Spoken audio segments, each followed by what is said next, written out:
Well, hello everyone. Hello our people on Facebook. It's a pleasure again to be here with all of you in this new series of interviews of American composers. Today, this is the moment what we are gonna start talking about the pieces and the things that we are gonna do in the concert, in our first concert of the season 2021. As you know, it's very difficult now to have a concert with all of this pandemic, but the America's Chamber Orchestra is a group that is thinking in how to rethink the concert and how we can reimagine the music during these moments. And these kind of interviews are going to allow us to understand a little bit better the works that we are going to premiere, because we are doing a special program of Latin American composers for this concert in alliance with the Latin American Center of Indiana University. Therefore, today we have two amazing guests. That is Daniel Cueto. How are you, Daniel? Hi, Diego. Happy to be here. Thank you. And we have also our amazing Jamey Guzman. How is it going? How are you? I'm great. So good to be here. Wonderful. Let me introduce a little bit who are our amazing guests today. In terms of Daniel Cueto, that is from Peru, is our composer in residence of the America's Chamber Orchestra. He born and was raised in Lima, Peru, with a Peruvian father and American or United States mother. Daniel Cueto's works is reflected of his broad cultural experiences with European, North American, and South American music. His compositions have been described as cleverly melding rich traditional Peruvian melodies and rhythms with a contemporary flair, creating a style that is both pleasing and accessible to the listener and the performer. To date, his works have been performed in 17 countries, wow, including Germany, France, Spain, Norway, Malta, Argentina, Brazil, and United States, obviously. Well, as you know, we are very pleased to have you with the orchestra, Daniel. And one of the questions that I was wondering for this interview is, how is be raised in a multicultural family with a Peruvian father that is also an amazing artist, a writer, Alonso Cueto, and your mother that is United States. How was this blending? Well, it was always an interesting experience for me. I was always very aware that I had these two strong poles or strong cultural places that I was from.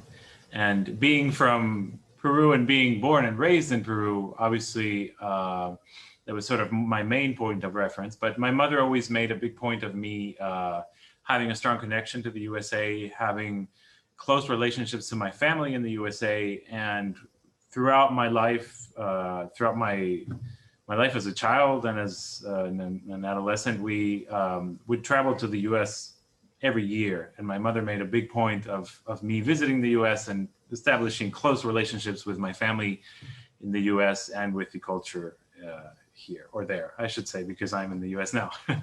Yeah.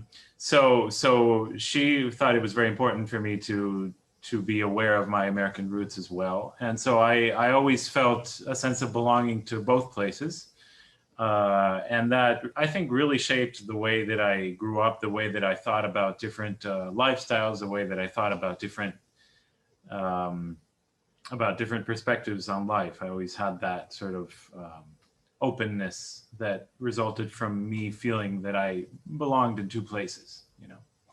Yeah, that's very important. Yeah, and your music reflects that in many ways, and we are gonna discuss a little bit. Well, a little message for our Spanish speakers, un mensaje para nuestros oyentes de habla hispana. Recuerden que todas las entrevistas van a ser traducidas sea a inglés o a español. Esta, como tenemos una invitada que solo habla inglés, la vamos a hacer en inglés y posteriormente va a ser traducida al español y ustedes la podrán ver muy pronto en nuestra red social. Returning to English, we are saying that the interviews are going to be done either in English or Spanish, and they are going to be translated as soon as possible and be published in the page of the orchestra. Therefore, be very attentive to the translation. Well, continuing with this amazing guest, we have, as you know, Jamey Guzman, that is a flutist of the Americas Chamber Orchestra. She is also a composer and is originally from Sacramento, California. Now is pursuing a double major in flute performance and music composition at the Jacobs School of Music of Indiana University. With her principal teachers are Kate Lucas and Matthew Jersey is the pronunciation.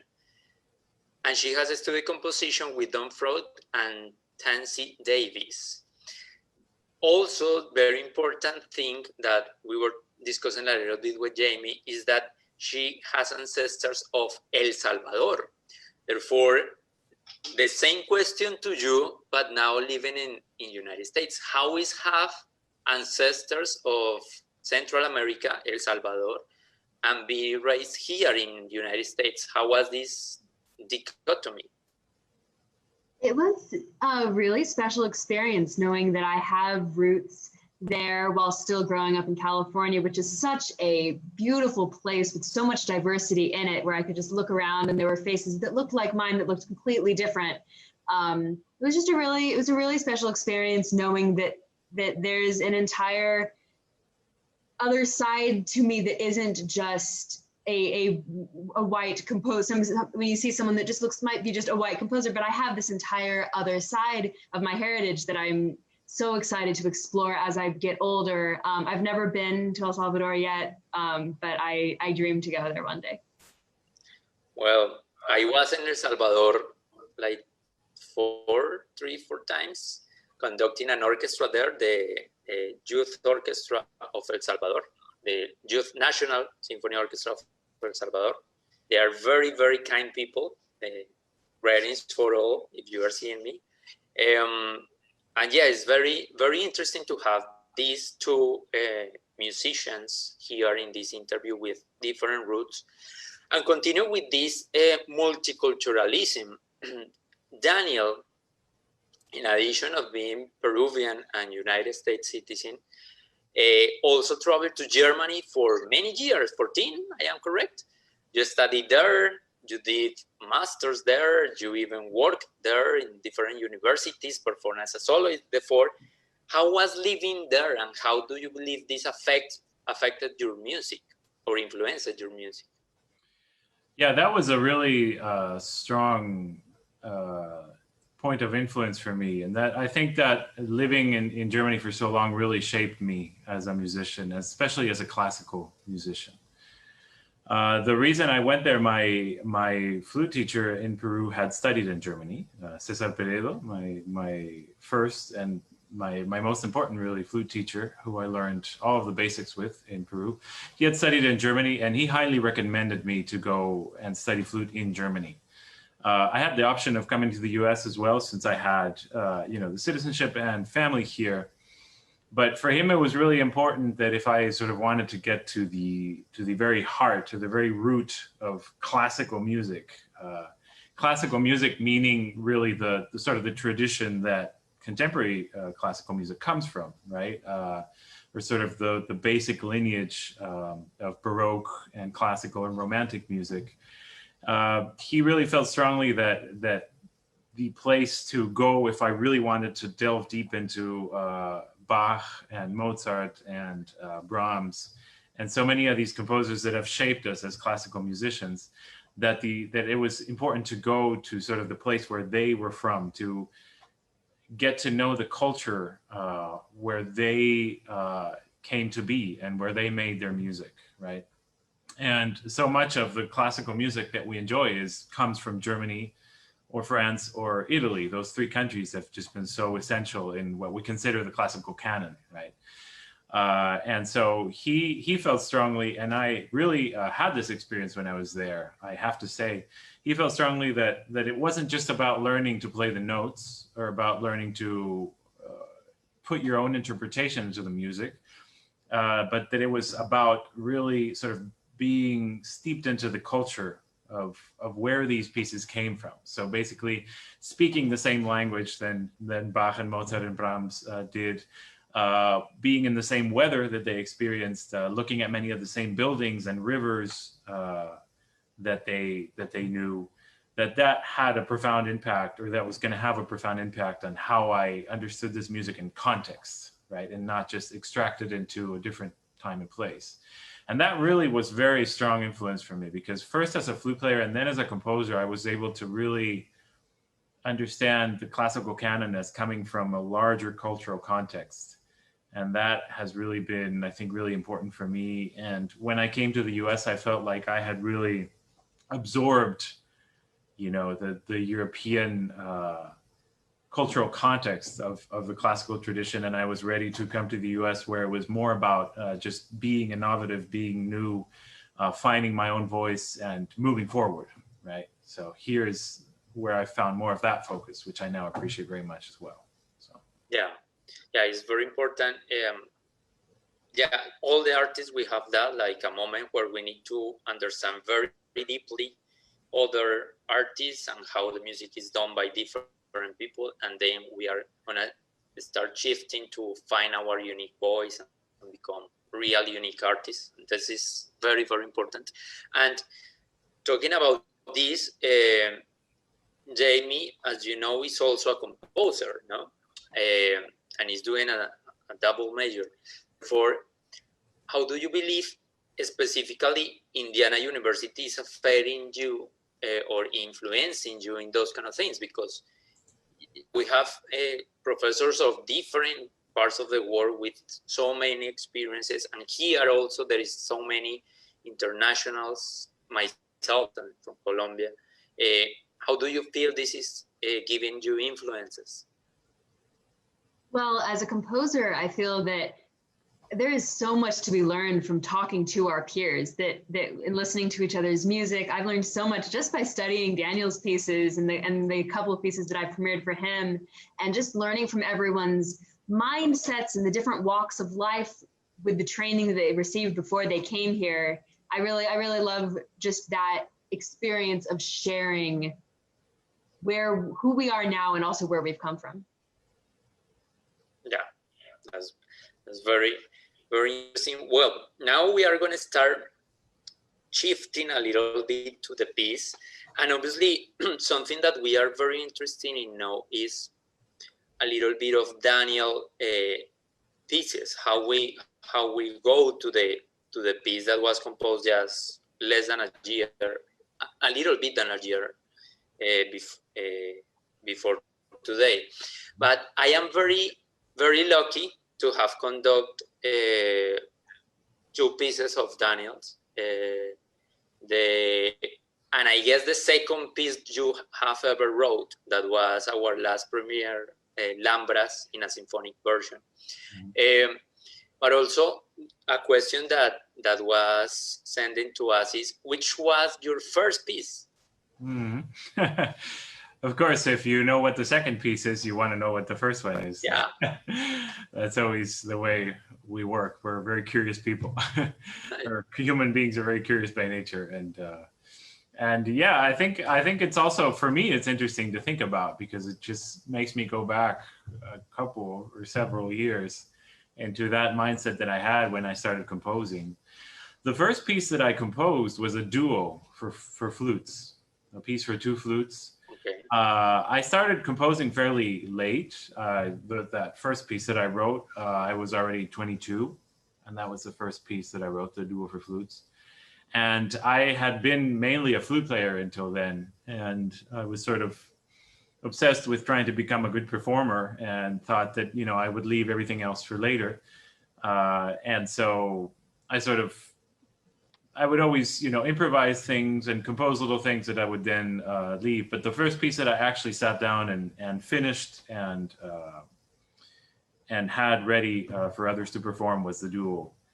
And it was a really important piece for me because it was the first time that I had really finished and done a piece in a way that could be performed by other people. And that for me was sort of just, it felt like such a great achievement. And I didn't think I had ever felt a sense of achievement like that when I was performing. I had a great deal of joy when I performed, connecting with others in performance and offering, a gift of performance. It gave me great joy. But the sort of the sense of achievement, like I really achieved something, I had that in finishing that first piece in a special way that I hadn't had before. So it was really, meaningful for me. Okay, yeah, something that composers can have that we don't have as performers is the work is finally done and is no more.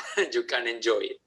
We need to continue until the moment of the performance, and probably can go good, sometimes not. That depends on so many factors. That's so interesting. Well, for the people that is seeing this interview, Daniel is very, obviously because he's a flutist, is very expert in compose for flute. Actually, we have a mini concert of our mini concert series in summer where he is performing many of his pieces and a little,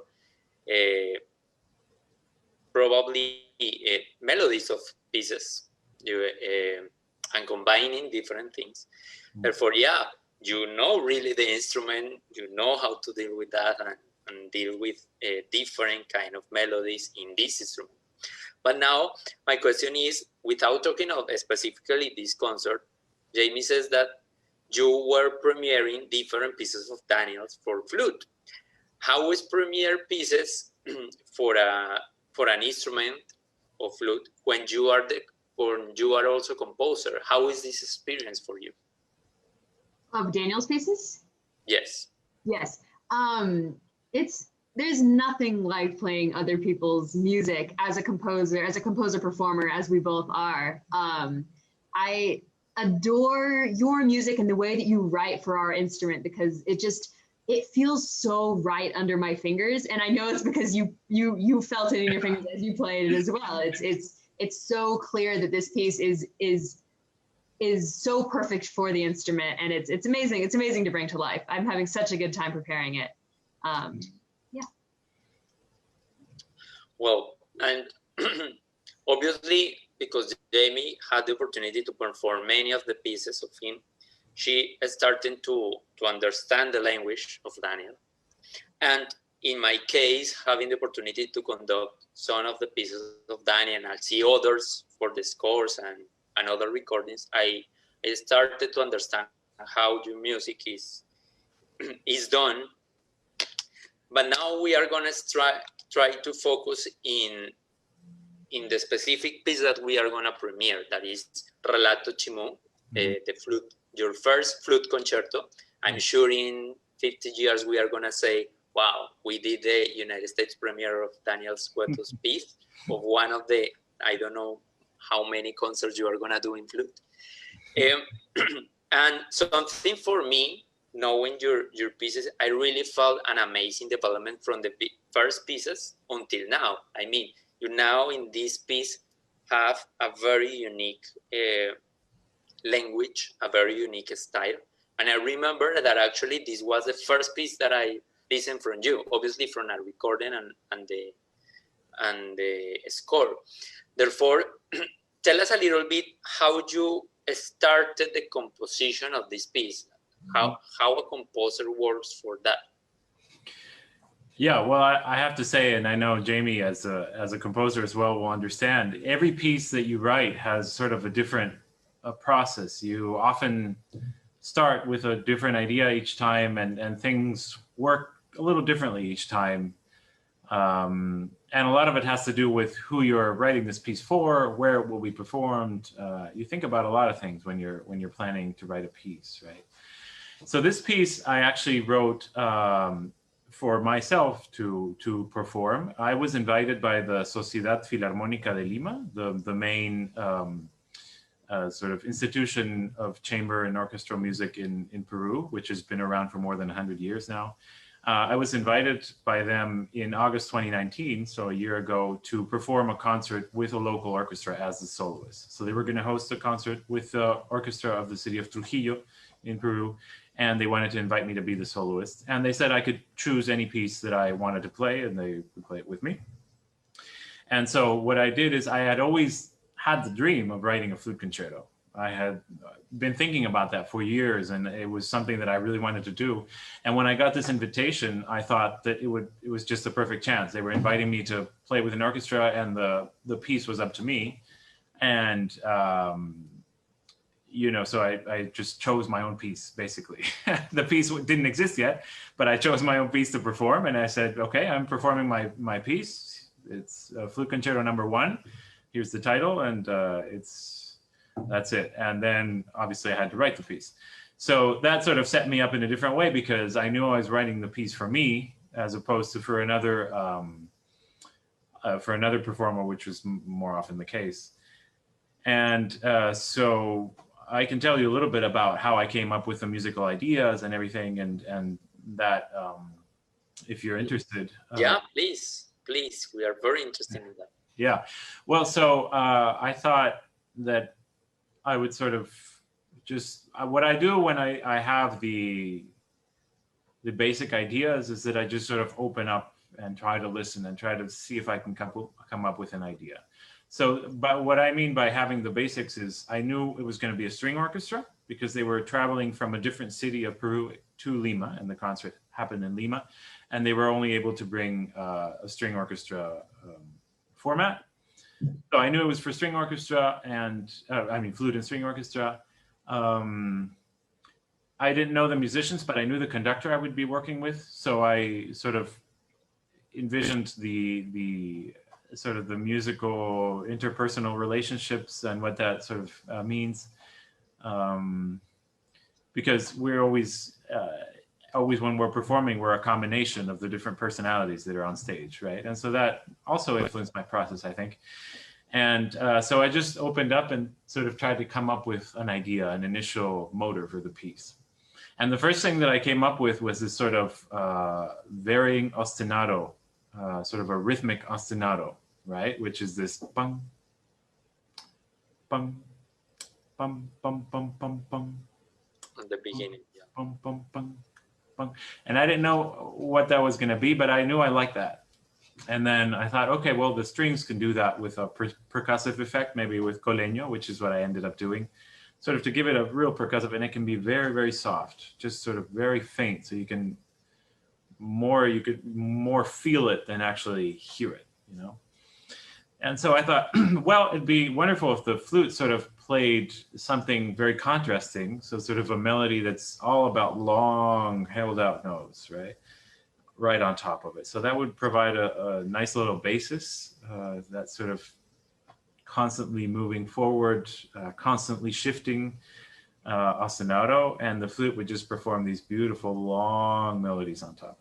So that was where I started. And then I thought, okay, what I would like to do with this material is I would like for it to start very, very soft.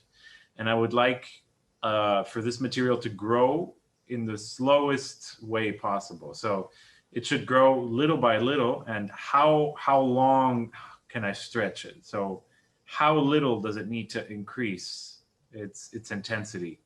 And how long can I make this crescendo? So I was trying to make the longest possible crescendo that I could come up with, the longest possible, going from very, very, very, very quiet to loud, right? So that was sort of my compositional challenge. How can I make this piece interesting, but still make it unfold as slowly as possible? And it sort of started with a technical idea, right?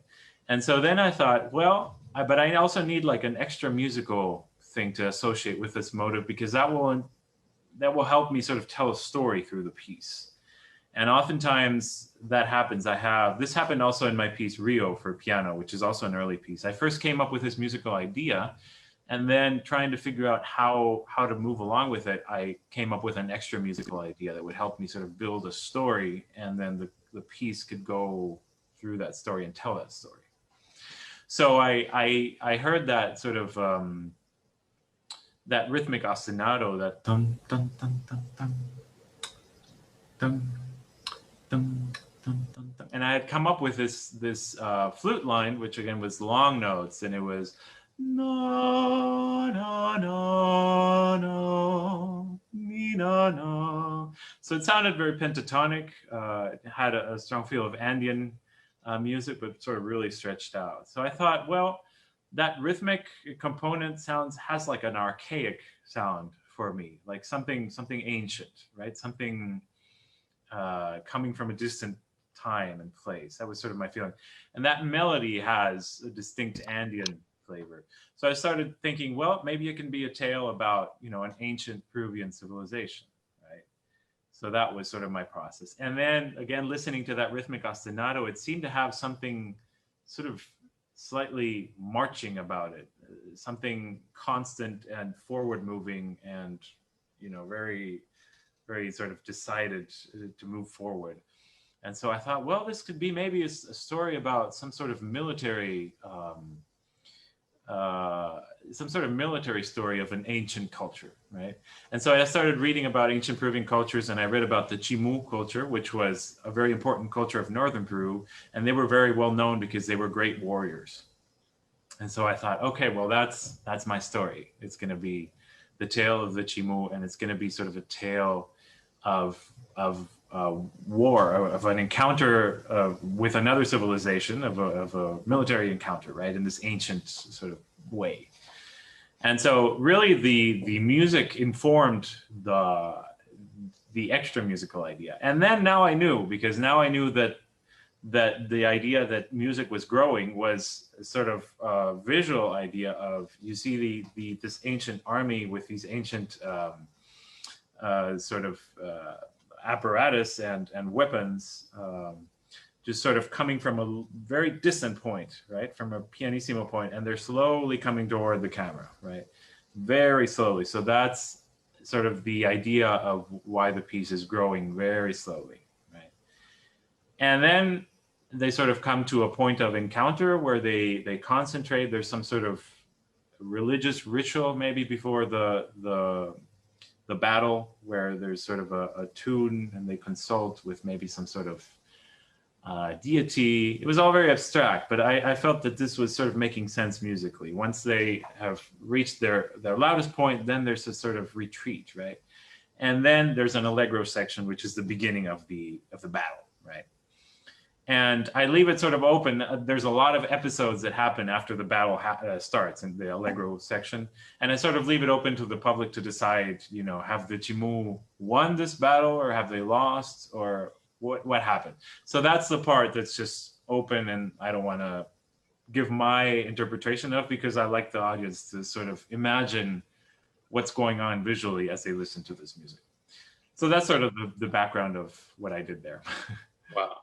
No, when you were talking, I just started to realize every single bar that I have a studio of this concerto, and I was listening to your talking and listening to the music, and fits perfectly. Yes, the crescendo that you are talking, the way the instruments are going, that crescendo for our augmentation, how is the augmentation? Mm-hmm. Augmentation, yes.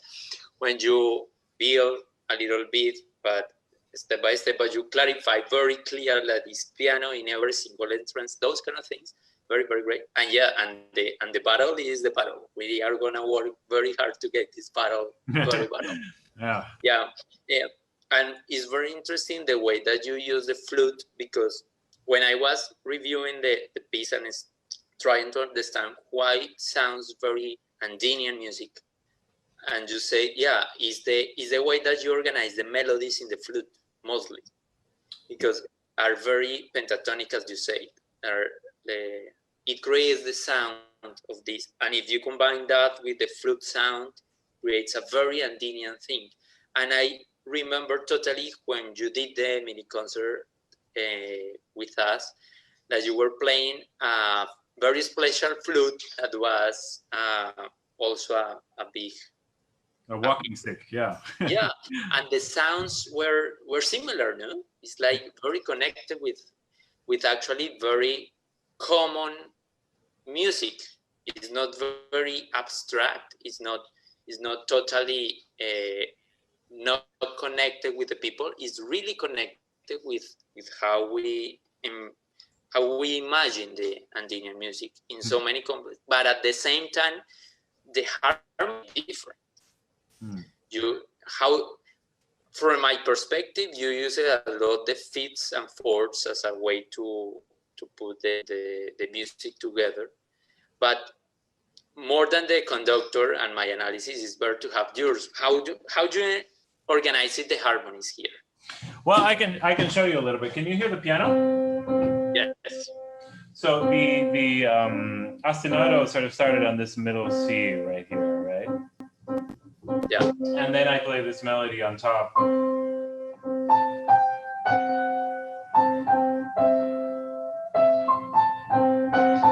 So that's sort of the melody is sort of starting on the pentatonic scale, but has an added note, which is that G sharp, right? It's sort of like an A minor pentatonic with that added G sharp. It sort of makes it more like A Dorian. That's sort of technical talk, but for whoever's interested. And so that was sort of the starting point. And then I thought, well, this ostinato can expand harmonically and can sort of go out in fifths, as you said, right? So first, on top of that C, it gets that G. And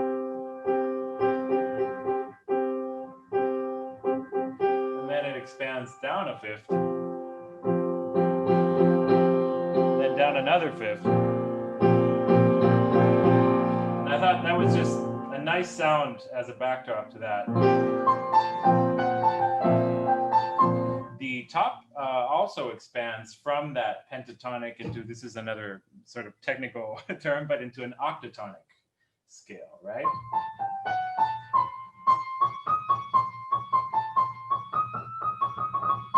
And I thought that was a beautiful combination, that sort of bed of perfect fifths, and then that octatonic melody on top.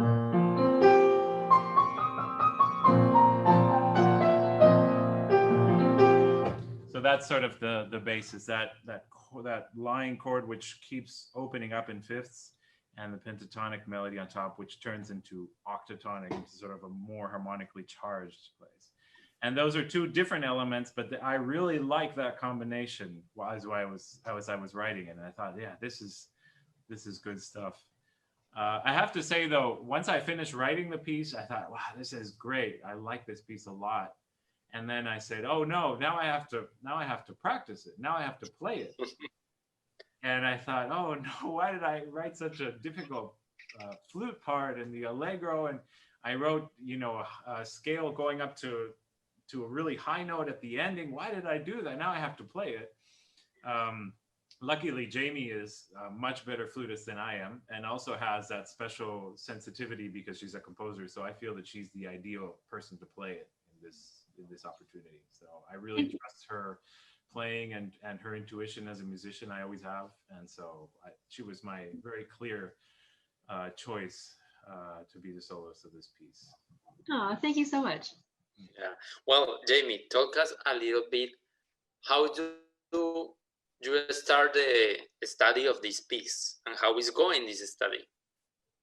The study's going really great. I did a lot of score study with just looking at where the flute part will interact with the strings, and also just where the different motives in the flute part, what things relate to each other. It's my favorite thing, seeing you bring things back from before and how I can make that clear and just it just adds all to the flavor of it. That's been really fun to work through. And just playing it a lot, thinking about the extra musical story, thinking about what the motives are telling me. All of that's gone into my preparation.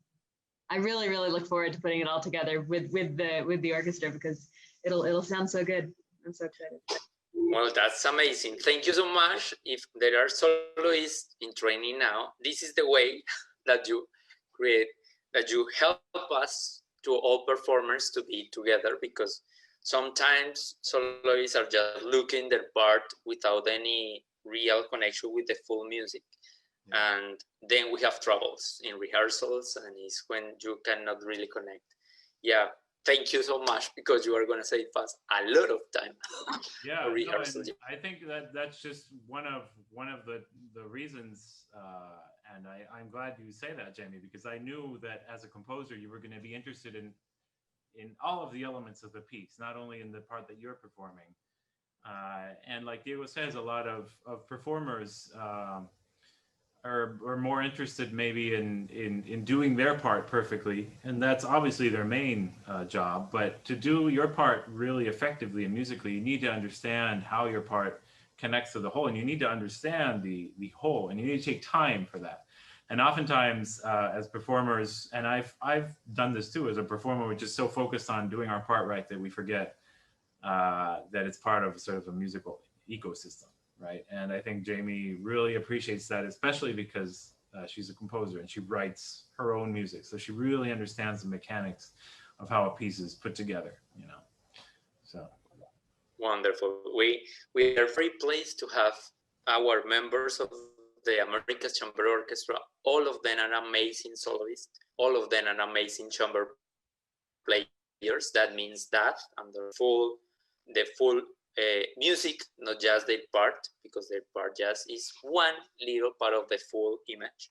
Therefore, we are very pleased to have that. And when we were looking for the soloist, yes, we said obviously have to be one of our musicians for that. And Daniel also recommend a lot Jamey for this. For wonderful. Well, we are now opening the time for the questions of our public, our audience. Questions for you. Let's start with Daniel. Some people is asking you, you are still performing flute? sorry, I think you were muted. If I'm still performing? Yes. Yeah, I do. I still perform. I think the sort of last thing I did was indeed the flute concerto, which is about a year ago. But I participated in several smaller projects while I've been here this year at IU. I'm part of a music collective called the Cross Cultural Music Collective, directed by my fellow composer friend Hippocrates Cheng, who's from Hong Kong. He has created a wonderful sort of cross-cultural ensemble with instruments from different regions of the world, and I'm part of that. I've also been doing some live concerts, obviously the one for the ACO, sort of solo concerts from home. And I do really find it really important to me to stay in touch with my instrument and with the performer side of myself, because I think when I write music, I always want to think as a performer and think as a performing musician, because those are the people who are going to be taking what I write and bringing it to life. And I need to be able to have their perspective and have it fresh. So keeping enthusiasm as a performer is really important to me in that way.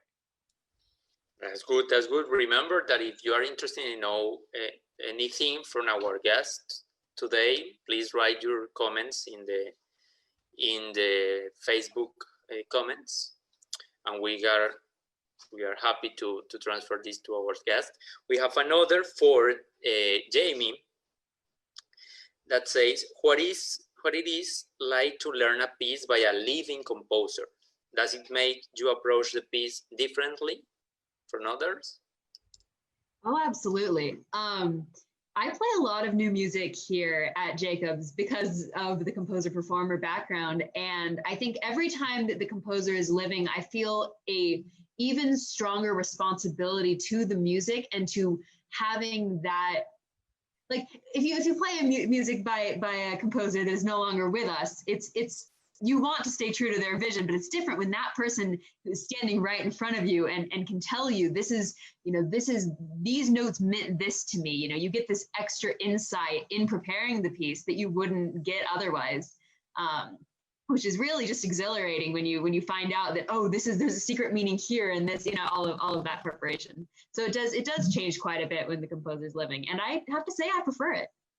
Yeah, I know that the question is not for me, but I have premiered so many pieces also, and there is a very interesting collaboration when there is a living composer, because, for instance, today we were reviewing the Beethoven 7th Symphony, and if you notice in the second movement, at the end of the movement, there is a moment where you have pizzicato and arco, and there are so many sources about when you change to arco. And there are so many scholars that say one thing, others says the other are in favor of the manuscript, other in favor of the parts, whatever. But when you have a living composer, it's amazing. You take the WhatsApp, you take a photo, and hey man, can you clarify me that, because I don't understand what you're saying. And even sometimes there is a collaboration because, oh, there is something, probably a mistake, because, oh yes, this is that way, or what I intended was this one. And it's a very, very great collaboration, because at the end is the music, what we are trying to do, a very good performance. And we are doing that. Daniel, another for you. Do you often draw your composing inspiration from your experience in playing flute and the flute repertory? I mean, I've written a lot of flute music, and I think, yeah, the flute repertory has certainly influenced me, because I've just spent so much time with it as a performer. But it really sort of depends on the piece. I wouldn't say that the flute concerto was really inspired by the flute repertory itself. I'm not exactly sure where my inspiration came, if it came from pieces of music. I think it was just in that case, it was just a very organically developing sort of little world that sort of expanded as I showed you. I have other pieces that are more concretely or more directly inspired by other pieces. The first solo flute piece I wrote, which is named Prisma, that one, I got the idea for that one as I was listening to one of the tango etudes by Astor Piazzolla. He has a set of 6 tango etudes for solo flute.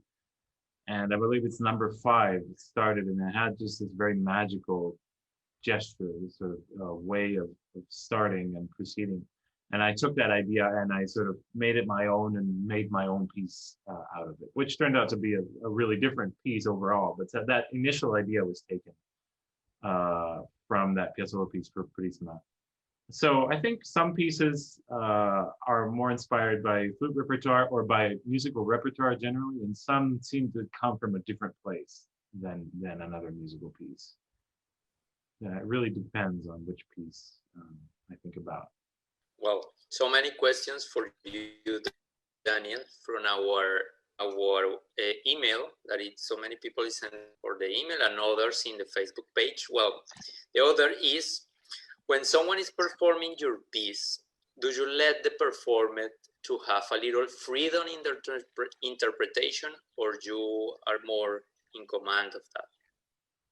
Yeah, I like to let performers have, freedom. I like for them to make the music their own, because I think if they make the music their own and they feel that they are being creative with the music to a certain extent, that the performance is more their own, and hence it's more persuasive. So I try to make them feel comfortable, and different performers like to take different degrees of freedom. Some performers really like to do what I wrote and to sort of make that the point of their work and do a great job at that and make it very expressive. And others tend to ask me, can I take a little bit more of time at the end of this phrase? What do you think if I play louder here? It's not quite as loud in the score. And so some performers are more curious, but I've always had the experience that the performers I work with have been really respectful and have always wanted to ask me what I think about changing something before changing it. So, and oftentimes I've said, yes, do it that way, because I don't think that my music can only be played in one way. I think it can be played in many ways. And I part of what I enjoy is just listening to each musician make one and the same piece different and their own. So in that sense, I'm really curious what Jamey's going to do with the concerto, because I'm sure it'll be different than when I played it, because she's a different person. We have a lot in common. We're both flutists and composers. She's obviously a much better flutist than I am, as I said. But you know, we have similar profiles, and yet we're different people, and we feel music differently as well. So that's something I like. I like for that to be noticeable when people are performing my music. Yeah, I have to say that you are very supportive when we are when we are doing your pieces. You are very supportive, helping us to get your music well done and to understand all the little details that are there that we are trying to make visible. Therefore, yeah, you are. That's why you are the composer in residence of our orchestra. You know, because you are a easygoing composer that understand how the music works, not only from the page, that from the page is just the page, is from the real music, how you do music. And this is a very important thing for us as a performers to have these kind of collaborations. Well, one for Jamey. Do you have a dream piece you would like to compose? An opera, a quartet, another flute concerto, whatever. Yeah. Dream piece that I would like to compose?